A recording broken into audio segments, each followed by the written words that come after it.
ಇವತ್ತು ನಾವು fried rice ಮಾಡ್ಕೊಳ್ಳೋಣ ನೋಡಿ. ಅದಕ್ಕೆ ಆಲೂಗಡ್ಡೆ, ಬೀನ್ಸು, ಕ್ಯಾರೆಟು, ಕ್ಯಾಪ್ಸಿಕಮ್ಮು ಇಷ್ಟು ತೊಗೊಂಡು 4 ಥರ ತರಕಾರಿ ಮತ್ತು ಒಗ್ಗರಣೆಗೆ ಇದು ಪಲಾವ್ ಎಲೆ, ಚಕ್ಕೆ, ಏಲಕ್ಕಿ, ಪಲಾವ್ ಹೂವು, ಈರುಳ್ಳಿ, ಹಸಿಮೆಣಸಿನ್ಕಾಯಿ ಮತ್ತು ಶುಂಠಿ ಬೆಳ್ಳುಳ್ಳಿ ಪೇಸ್ಟ್.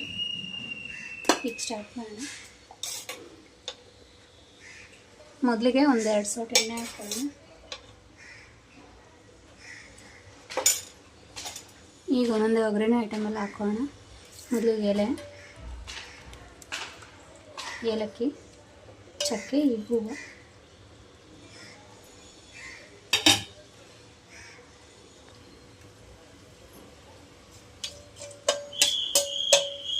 ಈಗ ಸ್ವಲ್ಪ ಬಿಸಿ ಆದಮೇಲೆ ಮೊದಲಿಗೆ ಹಸಿಮೆಣಸಿನ್ಕಾಯಿನ, ಈರುಳ್ಳಿ ಒಂದು ದೊಡ್ಡ ತೊಗೊಂಡಿದ್ದೀನಿ, ಸಣ್ಣಗೆ ಹಚ್ಕೊಂಡಿದ್ದೀನಿ. ಸ್ವಲ್ಪ ಕಲರ್ ಚೇಂಜ್ ಆಗೋವರೆಗೂ ಬಾಡಿಸ್ಕೊಂಡು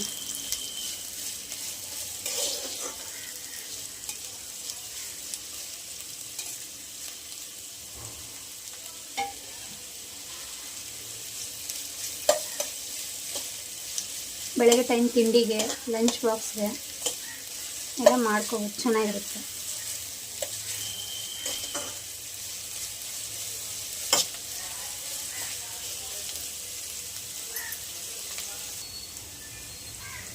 ಈಗ ನಾವೇನು ಜಜ್ಕೊಂಡಿರ್ತೀವಲ್ಲ, ಶುಂಠಿನೂ ಬೆಳ್ಳುಳ್ಳಿ 2 ಸೇರಿ 1 ಸ್ಪೂನ್ ಆದರೆ ಸಾಕು. ಇದನ್ನು ಹಾಕ್ಕೊಂಡು ಸ್ವಲ್ಪ ಮಿಕ್ಸ್ ಮಾಡಿಕೊಂಡು ಆಲೂಗಡ್ಡೆ, ಬೀನ್ಸು, ಕ್ಯಾರೆಟು, ಈಗ ಇದಕ್ಕೆ ಎಲ್ಲ ತರಕಾರಿ ಬೀನ್ಸು, ಕ್ಯಾರೆಟು, ಆಲೂಗಡ್ಡೆ ಸಣ್ಣದಾಗಿ ಹಚ್ಕೊಂಡಿರ್ತೀವಲ್ಲ ಅದನ್ನೆಲ್ಲ ಹಾಕಿ ಎಣ್ಣೆಲೆ ಫ್ರೈ ಮಾಡ್ಕೊಳ್ಳೋಣ. ಕ್ಯಾಪ್ಸಿಕಮ್ ಕೊನೆಯಲ್ಲಿ ಹಾಕೊಳ್ಳೋಣ.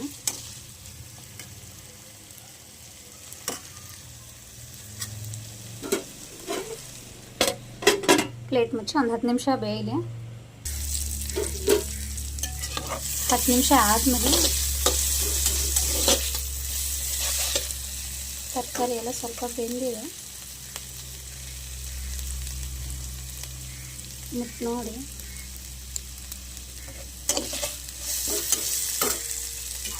ಈ ಕ್ಯಾಪ್ಸಿಕಮ್ ಹಾಕೋಣ.